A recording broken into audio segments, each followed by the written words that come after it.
King Hrothgar of Denmark, a descendant of the notable King Defensivson, enjoys a wealthy and successful reign.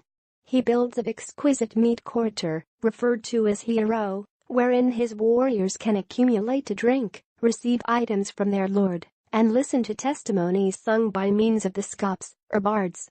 However, the jubilant noise from hero angers Grendel, a horrible demon who lives in the swamplands of Hrothgar's nation. Grendel terrorizes the Danes each night time, killing them and defeating their efforts to combat back. The Danes suffer many years of worry, chance, and loss of life on the fingers of Grendel. In the end, but, a younger Geatish warrior named Beowulf hears of Hrothgar's plight. Stimulated by the task, Beowulf sails to Denmark with a small agency of guys, determined to defeat Grendel. Hrothgar, who had as soon as accomplished an outstanding want for Beowulf's father Ecgtheow, accepts Beowulf's offer to fight Grendel and holds a banquet inside the hero's honor.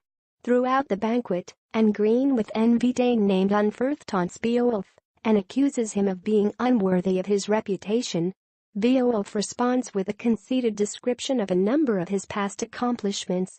His confidence cheers the Danish warriors, and the feast lasts merrily into the night. At ultimate, however, Grendel arrives. Beowulf fights him unarmed, proving himself more potent than the demon, who is terrified. As Grendel struggles to get away, Beowulf tears the monster's arm off. Mortally wounded, Grendel slinks returned into the swamp to die. The severed arm is hung excessive in the meat quarter as a trophy of victory. Thrilled, Hrothgar showers Beowulf with presents and treasure at a banquet in his honor. Songs are sung in praise of Beowulf, and the celebration lasts overdue into the night.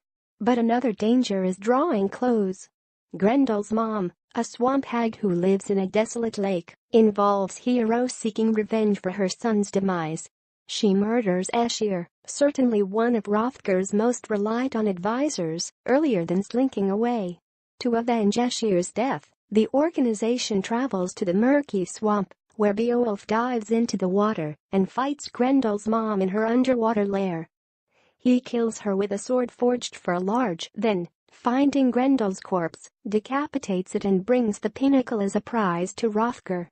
The Danish countryside is now purged of its treacherous monsters. The Danes are once more overjoyed, and Beowulf's fame spreads across the kingdom. Beowulf departs after a sorrowful goodbye to Hrothgar, who has dealt with him like a son.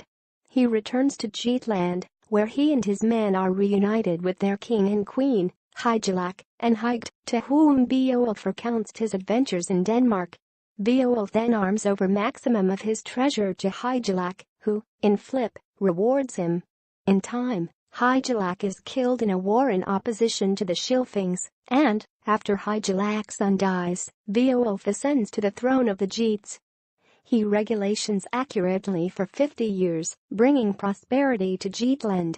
While Beowulf is an antique man, however, a thief disturbs a barrow, or mound, where a high-quality dragon lies guarding a hoard of treasure. Enraged, the dragon emerges from the barrow and starts off evolved, unleashing fiery destruction upon the Geats. Sensing his very own dying approaching, Beowulf goes to combat the dragon. With the aid of Wiglaf, he succeeds in killing the beast, however at a heavy price. The dragon bites Beowulf inside the neck, and its fiery venom kills him moments after they're come upon. The Geats fear that their enemies will assault them now that Beowulf is useless. According to Beowulf's needs, they burn their departed king's frame on a large funeral pyre, after which bury him with a huge treasure in a barrow overlooking the sea.